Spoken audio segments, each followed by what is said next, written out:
So I've been asked this question a lot, and so I figured I would answer with a video. To give a little bit of background information, I had a major brain surgery the day before my strokes. And so I was still under the effects, like the residual effects of the anesthesia. And I was also prescribed muscle relaxers and Oxycontin or oxycodone. I don't remember which. I only took it for a day because it was affecting my ability to take the situation seriously. Like, when I was having the stroke, I could not care less. Like, I couldn't care. And so we opted to take me off the painkillers. Anyway, so what I do remember is I was struggling to use my right arm. And what I mean by that was it wasn't paralyzed. I could still move it, but it felt like there was resistance, and it was just really heavy. And the stroke doctors initially discovered I had a stroke when they were asking me, questions like, are you at a church or a hospital? And I replied, church. Wrong. And they asked me what day it was, and I gave them my birthday. And then they asked me, why are you in the hospital? And I told them for my blood pressure, which I was in the hospital for a brain surgery.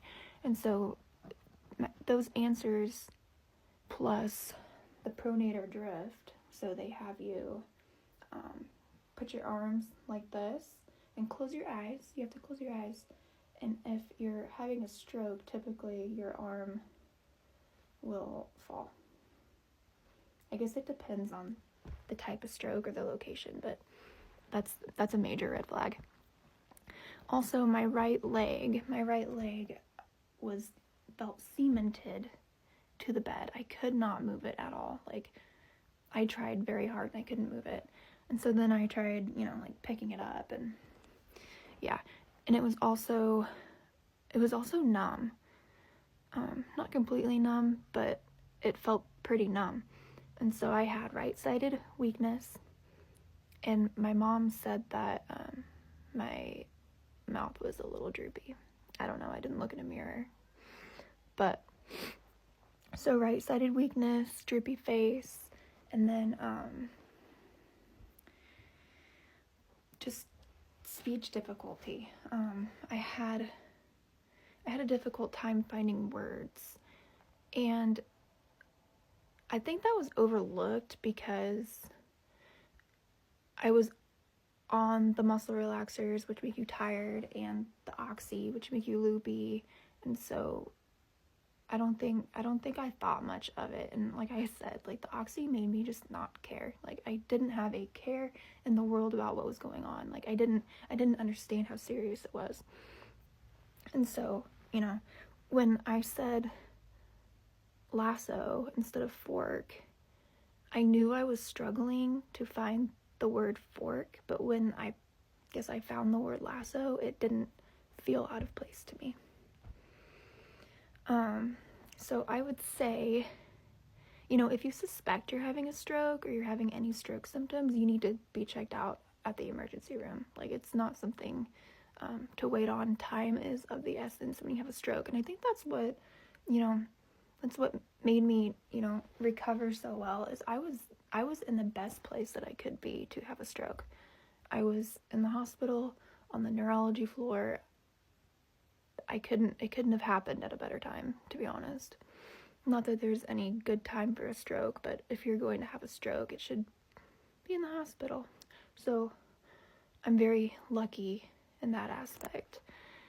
And then, yeah, so face droopiness, usually one-sided arm or leg, numbness, tingling, paralyzation if you can't move it. That's a big red flag. Any speech difficulties. Yeah. I mean, I'm sure there's other signs of a stroke, but those were my signs. Oh, balance. Like, you might have balance difficulties.